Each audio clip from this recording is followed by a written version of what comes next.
오늘 1차 전도 작정하는 날인데요. 혹시 여러분 또 마음에 전도 대상자를 정했었는지 모르겠습니다. 정하지 않으셨다면 시간 말씀을 또 들으면서 또 마음속에 정하시기를 바랍니다. 정말 예수님을 한 번도 만나지 못했던 분들 찾아보시고요. 또 여러분 가족 중에서 정말 예수 믿어야 되는데 교회 나오지 못하고 있는 분들 좀 이렇게 기도하는 마음으로 정해 주시길 바랍니다. 그리고 또 장기 결석자들 6개월 이상 우리들 교회를 출석하지 못하고 있는 장기 결석자들 중에서도 그 사람하고 나하고 연락이 되고 그리고 이번 교회 내가 하나님의 사랑으로 그분을 인도하고 싶다 그런 마음 계신 분들을 작정을 해주시길 바랍니다. 여러분 주보 안에 보면은 그것들을 돕기 위해서 오늘 용지가 좀 여러 개 들어가 있어요. 기도 제목도 들어가 있고 또 초청 카드도 들어 있고 또 그 초청자를 기록하는 그러한 기록란도 들어 있고 그리고 또 전도 헌금 봉투도 하나씩 들어 있습니다. 전도를 위해서 그분들입니다. 잘 활용해 주시고 또 오늘 1차 전도 작정입니다. 나가실 때 여러분 전도 작정이 되신 분들은 헌금함에다가 기록해서 넣어 주시기를 바라겠습니다. 자, 오늘 말씀을 전해 드리겠습니다. 최근에 한국 사회에서 유행하는 그 결혼에 관한 그 단어들 중에서 두 가지 단어가 신조어로 등장하고 있습니다. 물론 한국뿐만 아니라 저 일본이나 저 유럽에서도 이미 이러한 단어가 사용된 지 오래입니다. 첫 번째로는 비혼이라고 하는 단어입니다. 미혼이 아니라 비혼입니다. 사랑은 하고 연애는 하겠는데 굳이 결혼할 필요까지 있겠느냐. 이게 이제 비혼이라고 하는 겁니다. 그냥 결혼하지 않으면서 사랑도 하고 연애도 하고 인생을 즐기면서 살자는 것이죠. 두 번째, 나는 결혼했는데 어떻게? 그러면서 결혼한 지 30년, 40년이 됐는데 좀 이혼하고 그러기는 불편하고 자녀들 보기도 부끄럽고 그러니까 그냥 결혼이라고 하는 틀은 유지하면서 그러면서 너는 너, 나는 나 서로 상관하지 않고 간섭하지 않고 편하게 인생을 살자 하는 것이 바로 졸혼이라고 하는 단어입니다. 서두에 무겁게 이런 얘기를 하느냐? 우리 신앙생활도 이런 이 비혼과 또 이 졸혼의 관계가 지금 막 유행하고 있다는 것이죠. 신앙생활이라고 하는 것은 영적인 결혼 관계입니다. 내가 하나님의 신부가 되고 하나님은 나의 신랑이 되는 관계입니다. 그런데 내가 신앙생활을 이렇게 하다 보니까 신앙생활 안 하는 건 아닌데 하나님과 연애는 하겠는데 결혼은 싫다는 거예요. 그냥 이대로 하나님과 연애하는 정도로 신앙생활을 하면 되지 않을까? 굳이 하나님께 내가 인생이 매여서 그렇게 살 필요가 있을까? 하는 분들이 많습니다. 그래서 한국에도 뭐 가나안 교인들이라고 그러죠. 가나안을 거꾸로 하면 안 나가. 내가 하나님은 사랑하는데 교회는 안 나가. 한국에 200만이 넘는다고 그래요. 두 번째 이 관계가 졸혼이라고 하는 거죠. 이미 교회에 발을 들여놓고 이제 신앙생활을 하고 교회 직분도 받고 그랬는데 이제 좀 내가 내 인생을 그냥 좀 살았으면 좋겠다. 제발 저를 간섭하지 마세요. 내가 그냥 기도생활 하지 않든 전도하지 않든 그냥 나는 내대로 그냥 이대로 살 테니까 제발 나를 좀 내버려 두세요. 간섭하지 말아 주세요. 하나님은 하나님, 나는 나. 이렇게 살고 싶어하는 이런 졸혼, 영적인 졸혼 관계로 들어가고자 하는 사람들이 있다는 것이죠. 여러분 이 두 가운데 해당되지 않기를 간절히 축원을 드립니다. 오늘 본문에 한 가정이 나옵니다. 비혼도 아니고 졸혼도 아닌 가정인데요. 그런데 아무리 봐도 정상적인 부부는 아닌 것 같아요. 정말로 깨질 대로 완전히 깨져버린 가정. 남자는 정말 신실하게 가정을 지키려고 하는데 여자는 끊임없이 가정을 해치고 방탕하고 남자는 하나님의 신실한 선지자인 호세아라고 하는 사람이고요. 여자는 음탕한 몸을 파는 여자였던 고멜이라고 하는 창녀였습니다. 하나님의 명령에 의해서 둘이 결혼 관계를 형성하게 됩니다. 호세아서 1장에 보면은 2절 말씀에 너는 가서 음란한 여자를 맞이하여 음란한 자식들을 낳으라.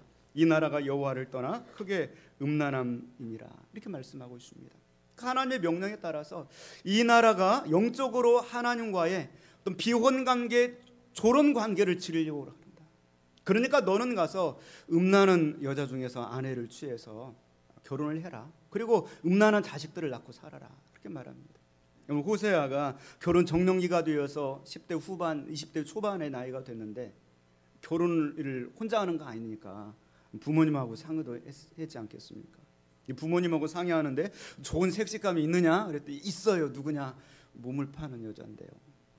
여러분 같으면 어떡하겠어요? 부모님은 얼마나 반대했겠어요. 막 큐초리를 들고서 너 죽고 나 죽자 그랬을 거예요. 세상에 어디 같이 너는 지금 신학생인데 그렇잖아요. 너는 목회자인데 옆에 같이 사진만 같이 찍어도 이상한 소문이 날 수 있는데 어떻게 그런 생각, 발칙한 생각을 할 수가 있느냐 하는 거죠. 그래도 하나님 명령인데 어떻게 해요? 그래서 일말의 기대감을 가지고 고멜이라고 하는 여자와 결혼을 하게 됩니다. 그리고 자녀를 낳는데 역시 음란한 자식들, 오늘 본문의 말씀대로 하자면은 children of unfaithfulness, 믿음이 없는 자식들, 정말 죄악된 자식들을 낳게 돼요.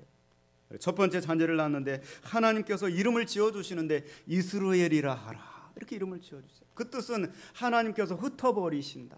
왜 흩으십니까? 하나님이 심판하셔서 흩어버리신다. 무자비한 하나님의 심판을 받아서 흩어버릴 것이다. 그 이름을 첫 번째 아들에게 붙여주는 거죠. 얼마나 참 끔찍합니까? 두 번째는 딸을 낳았어요. 이 두 번째 딸은 자기 자식이 아닌 것 같아요. 두 번째, 세 번째는 어디 가가지고 배가 불러왔는데 얼마나 이 선지자가 마음이 아프겠어요. 이름을 지어주는데 로루하마라 하라. 루하마가 하나님의 사랑 자비입니다. 로가 이브리 앞에 붙으면 부정하는 거예요. 하나님의 사랑을 받지 못할 딸이다. 하나님의 자비를 받지 못할 딸이다. 그렇게 이름을 지어주는 거예요. 세 번째 또 어디 가서 배불러서 아들을 낳는데 자기 자식 아닌 것 같아요. 이름을 지어주는데 로이암미라고 하라. 내 백성이 아니다. 내 로가 앞에 들었어. 내 아들이 아니다. 내 자식이 아니다. 그렇게 이름을 지어주라 하라. 여러분, 이 자식들 입장에서도 얼마나 참 불행합니까? 부모님이 부르는데 야, 무자비한 심판을 받을 놈 이스라엘아, 밥 먹어라. 왜 내가 심판을 받아야 돼요? 또 딸을 부르는데 너 사랑을 받지 못할 딸아, 간식 먹어라.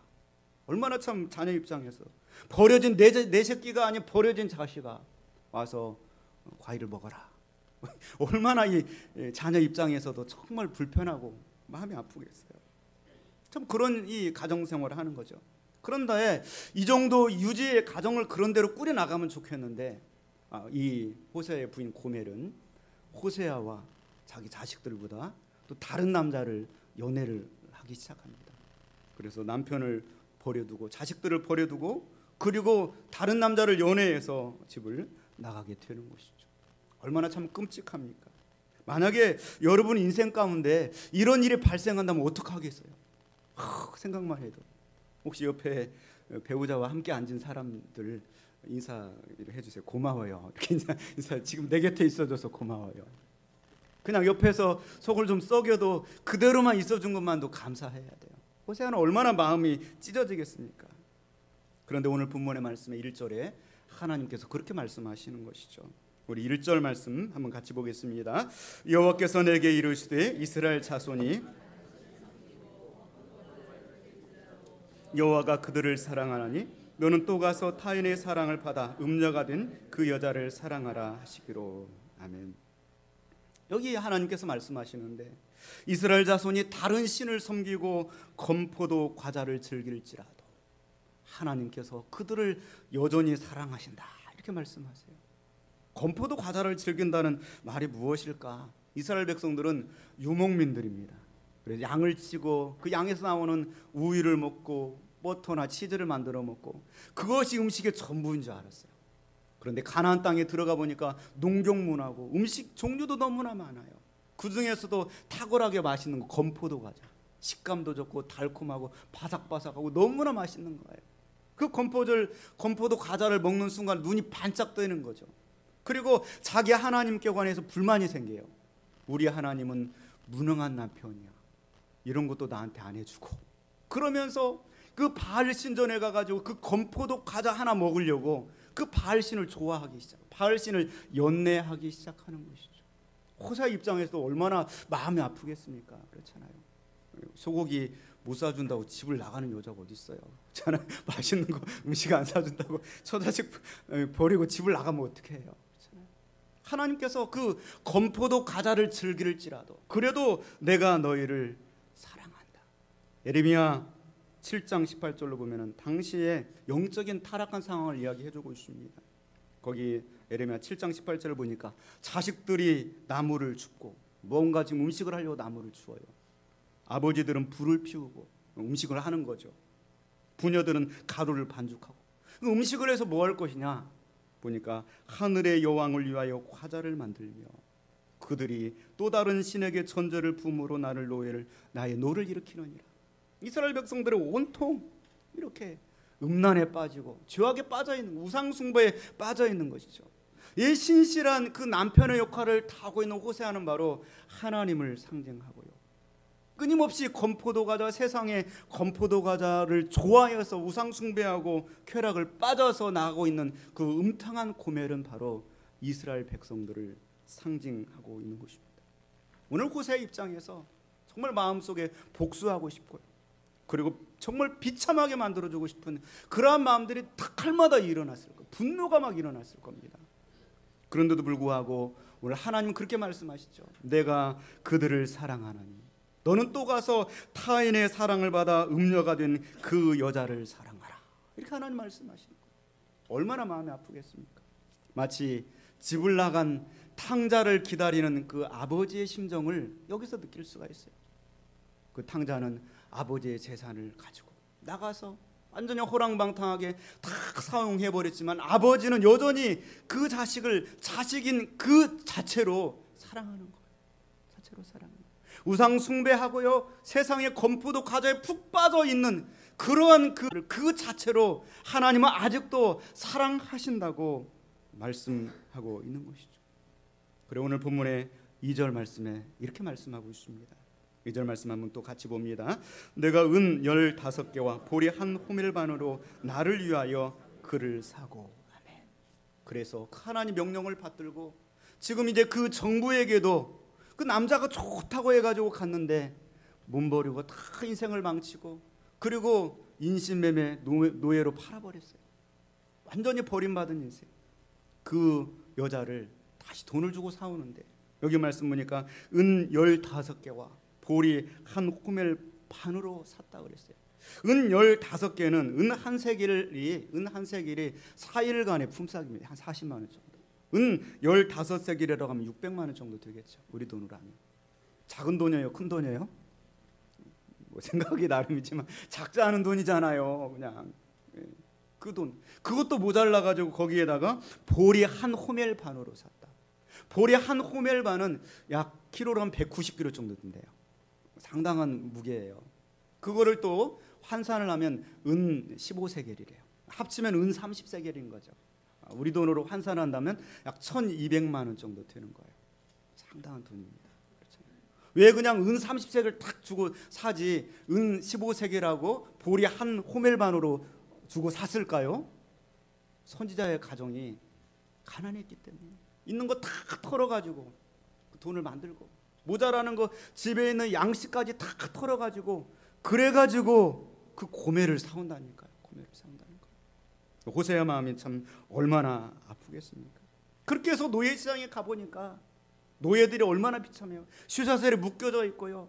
옷 하나 걸치지 않아요. 노예들. 얼마나 건강한지 상태를 보니까요. 비참하게 있는 거예요. 비참하게. 완전히 막 말라있고 아이를 셋이나 낳았으니까 매력도 하나도 없고요. 그렇잖아요. 그런 여자, 비참하게 몰골로 수치감에 떨고 있는 그 여자를 비싼 값에 은 30세겔이면 예수님이 은 30세겔에 팔렸잖아요. 아주 건강한 청년의 가격을 주고 정말 그 정부의 입장에서는 완전히 쓸모없어서 버렸지만 호세아의 입장에서는 그래도 내 하나밖에 없는 부인, 그래도 하나밖에 없는 우리 자식들의 엄마라는 생각에서 가장 비싼 값을 주고 집에 있는 걸 다 털어가지고 많은 빚을 져가지고 가지고 그래서 고멜을 사오는 거죠. 고멜의 입장을 한번 생각을 해보세요.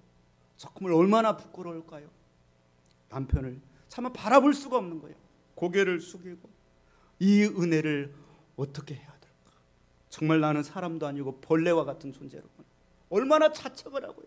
얼마나 회개를 하고요 그랬겠어요. 바로 이것이 바로 저희를 향한 하나님의 사랑이라는 것이죠. 로마서 5장 8절 말씀 보니까 우리가 아직 죄인 되었을 때 그리스도께서 우리를 위하여 죽으심으로 하나님께서 우리에 대한 자기의 사랑을 확증하셨느니라. 우리는 끊임없이 세상에 건포도 떡을 즐기고 좋아했어요. 그런데도 불구하고 하나님께서는 우리가 아직 죄인 되었을 때 엄청난 대가를 치르시고 우리를 값으로 하나님의 아들, 딸로 삼아 주신 줄로 믿습니다.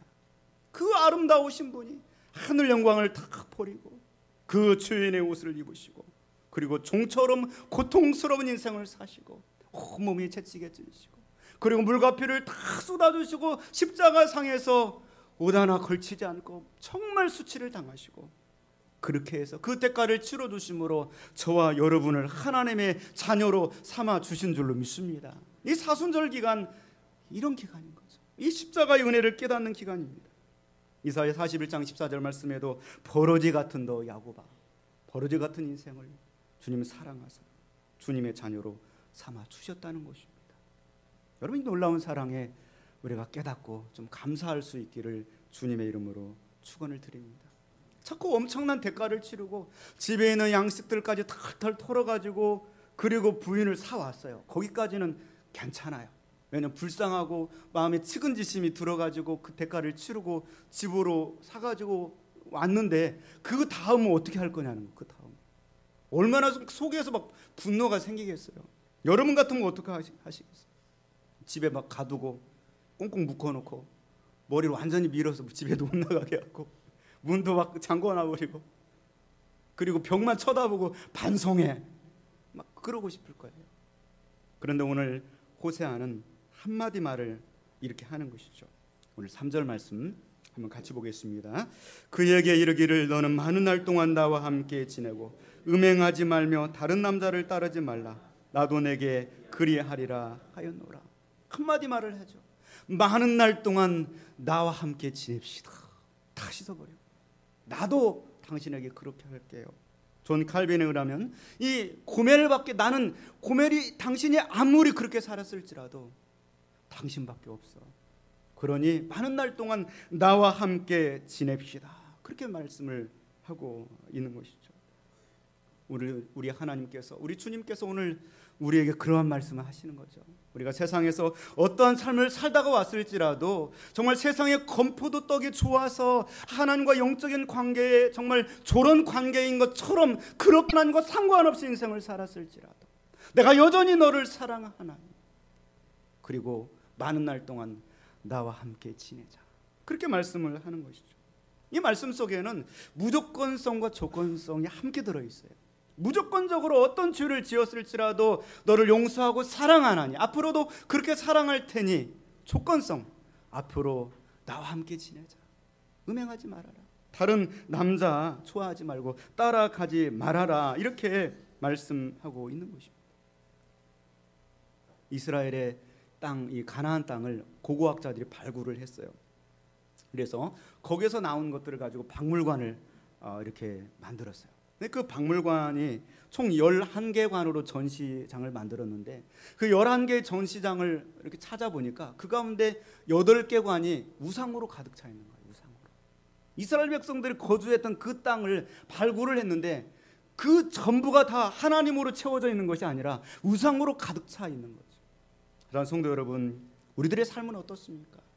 세상에 건포도 떡이 좋아서 그 건포도 떡을 찾아서 살지는 않아요. 참 우리의 삶들을 좀 돌이켜 보기를 원합니다. 그리고 오늘 그럼에도 불구하고 나는 여전히 너를 사랑한다. 무조건적 사랑을 베풀면서 조건적으로 그러니 너는 앞으로 이렇게 좀 살자. 우리 결혼관계 다시금 영적인 결혼관계에 충실하게 살자.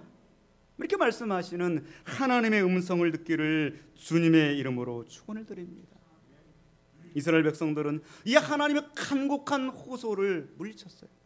4절 말씀 보니까 이스라엘 자손들이 많은 날 동안 왕도 없고 지도자도 없고 제사도 없고 주상도 없고 에봇도 없고 드라빔도 없이 지나다가 결국에는 BC 722년에 아수르에서 멸망당하고 이제는 국가가 완전히 망해버렸어요. 그러다 보니까 우상 숭배도 제대로 못하지만 하나님 섬기는 일도 제대로 못하는 상태가 되어버렸다. 그렇게 말씀하고 있습니다. 여러분, 그 건포도 떡을 하나님 안에서 믿음으로 살 때 하나님은 그 건포도 떡 이상의 축복을 주실 수 있는 하나님이신 줄로 믿습니다. 5절 말씀 보니까 그러나 하나님의 사랑은 끈질긴 사랑, 포기하지 않는 사랑입니다. 우리 5절 말씀 한번 같이 보겠습니다.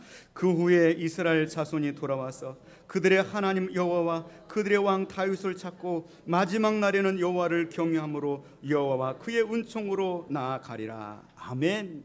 그 후에 이스라엘 백성들이 깨닫고 돌아오게 될 것이다. 마지막 날에 in the last days, 마지막 날은 언제입니까? 말세입니다. 예수 그리스도의 십자가의 보혈이 흘려진 때, 예수 그리스도께서 교회를 세우시고 그의 몸된 교회를 통하여서 죄인들을 무조건적으로 초청하는 그 시대에 많은 사람들이 하나님 은혜 가운데 나오게 되실 것이다. 지금도 주님은 우리를 부르십니다. 죄인들을 부르십니다. 나는 의인을 부르러 온 것이 아니라 죄인을 부르러 왔노라. 세상에 방황하는 수많은 사람들을 그 어떤 죄를 범하였을지라도 무조건적으로 부르시고 사랑으로 이끄십니다. 에베소 1장 7절 말씀에 우리는 그리스도 안에서 그 은혜의 풍성함을 따라 그의 피로 말미암아 속량 곧 죄의 사함을 받았느니라. 아멘. 어떠한 죄인들일지라도 주님 품으로 오기만 하면 주님이 용서해 주시고 그들의 영원한 삶을 허락하여 주실 줄로 믿습니다. 가늠하다가 현장에서 걸린 그 여인에게도 주님은 나도 너의 죄를 정하지 아니하노니 가라, 다시는 죄를 짓지 말아라. 무조건적인 선택과 사랑을 베풀어 주시고 조건적으로 앞으로는 이렇게 영적인 결혼관계에 충실하며 살자, 그렇게 말씀하시는 것입니다. 저는 성도 여러분, 특별히 우리들 교회가 이제 또 상반기 위대한 영혼의 축제 더 그레이트 소울 페스티벌을 계획하고 있습니다. 무조건적인 그 선택을 하시는 하나님의 사랑으로 누구는 되고 누구는 안 되고가 아닙니다. 누구라도 좋습니다. 여러분 기도하시면서 선택하시고 또 전도할 수 있기를 바랍니다. 우리나라처럼 이렇게 분단됐던 그 독일에 어떻게 통일이 되었을까? 물론 여러 가지 원인이 있어요. 역사적으로나 배경적으로 준비한 원인이 있는데 저는 성경적으로 이렇게 찾아보니까 이 동독과 서독의 접경에 있는 세인트 니콜라스라고 하는 교회가 있었어요. 이 교회가 동독과 서독 통일에 엄청난 역할을 했어요. 그 교회에서 한 것은 기도하면서 성도들이 돈을 모아가지고 그래서 동독에 있는 그 영혼을 한 사람씩 사오는 거예요. 뭐 쉽게 표현하면 우리나라 같은 경우에는 탈북자들이 우리나라에 오면은 정착금을 얼마를 드리잖아요. 이런 것처럼 교회들이 교회에서 돈을 모아가지고 이 서독 동독에 있는 그 국민을 한 사람씩 사오는 것이죠. 처음에는 그거 별거 아닐 줄 알았어요. 그리고 어떻게 그렇게 이 돈을 낭비할 수가 있느냐 그랬어요. 그런데 한 영혼은 한 영혼들을 사오면서 기쁨이 있는 거예요. 영혼을 사오는 기쁨이 있는 것이죠. 여러분 놀라지 마십시오. 25년 동안 그 교회를 중심해서 무려 33,755명이 왔어요. 수천억 수조의 돈이 들어가게 된 거예요. 그리고 처음에는 그렇게 해서 뭐가 되겠느냐 하는 사람들이 다 동참을 하는 것이죠. 영혼의 가치를 깨닫고. 여러분의 주보 안에도 전도헌금 봉투를 넣어놨어요. 영혼의 가치를 깨닫고 어떻게든 영혼을 살리는데 자그마한 물질 투자를 해야 된다는 것이죠. 그렇게 해서 결국에는 독일이 통일이 되는 역사가 일어나게 되었습니다. 우리나라 동계 평창올림픽이 얼마 전에 있었는데요. 그 온 선수들 중에 상당수 부모님이 동독계 부모님들이었어요. 그리고 현재 독일의 마르켈 총리 부모님도 동독계입니다. 그렇잖아요. 이 놀라운 이 사랑 때문에, 이 값으로 사오는 그 놀라운 속량 때문에 이런 놀라운 역사가 일어나게 되는 것이죠. 2018년도 상반기 총동원 전도주일 더 그레이트 소울 페스티벌에 우리가 특별히 그 사랑을 깨닫고 그 사랑을 전할 수 있는 우리가 되기를 주님의 이름으로 축원을 드립니다. 우리는 어쩌면 이 땅에 보내신 왕의 특사입니다. 왕의 특사예요. 우리 대한민국이 특사들이 북한에 가고 미국에 가고 그래서 지금 얼마나 일들을 잘 해나가고 있습니다. 특사의 손에는 왕의 칙서가 들려있어요. 왕의 친서가. 특사가 가면은 자기 스스로를 드러내는 것이 왕의 친서를 전달해야 되는 거예요. 특사가 왕의 친서를 가져가 가지고 쇼핑이나 하러 다니고 건포도 떡이나 찾아다니고 그러면 되겠어요? 왕의 친서는 바로 왕의 복음입니다. 생명을 살리는 복음이 우리 손에 들려져 있다니까요. 여러분 손에 들려져 있는 왕의 친서를 누구에게 전달했습니까? 그렇잖아요. 그 왕의 친서를 전달해야만 그 누군가의 영혼이 복음을 듣고서 구원을 받게 될 줄로 믿습니다. 우리는 연약하고 부족합니다. 그러나 하나님께서는 연약한 우리들을 통하여서 이 놀라운 복음의 역사, 한 영혼을 구원하는 역사를 이루기를 원하시는 줄로 믿습니다. 바울 사도도 자기를 생각할 때 너무나도 부족하고 연약했습니다. 고린도전서 2장 3절에 보니까 너희 가운데 거할 때 약하고 두려워하고 심히 떨었노라. 전도를 하려고 생각해 보니까 안 될 것 같아. 안 될 것 같아. 막 약하고 두려워하고 심히 떨었다고 그랬습니다. 그러나 하나님의 능력을 믿고 나가서 전도할 때 그 전도하는 것이 자신의 말의 힘이 아니라 내 전도함이 내 말의 힘과 능력이 아니라 하나님의 복음이기 때문에 왕의 친서이기 때문에 그 가운데서 하나님이 역사하시는 줄로 믿습니다. 이번 교회 여러분 가정에 믿지 않는 식구들을 구원하는 기회로 삼으시기를 주님의 이름으로 축원을 드립니다. 남편도 이웃도 만나는 지인들 그들에게 왕의 친서를 전할 때 내 말의 능력이 아닙니다. 하나님의 복음의 능력이 그들 가운데 나타나서 역사하게 될 줄로 믿습니다. 나는 비록 연약하고 나는 비록 두려워 떨어도 하나님의 사랑이 나를 통하여서 그 어떤 죄인도 무조건적으로 사랑하시고 부르시는 그 능력이 나가서 그 영혼들을 구원하고 살리게 될 줄로 믿습니다. 그래서 우리가 모여서 기도하는 것이고요, 하나님의 능력을 믿고 나가는 것입니다. 내 연약함이 클수록 내가 부족할수록 하나님은 더 강하게 나를 붙드시고 나를 들으사 역사하여 주실 줄로 믿습니다. 오늘도 우리가 말씀을 붙들고 우리 찬송 하나 드리면서 함께 결단하며 나아갈 수 있기 원합니다.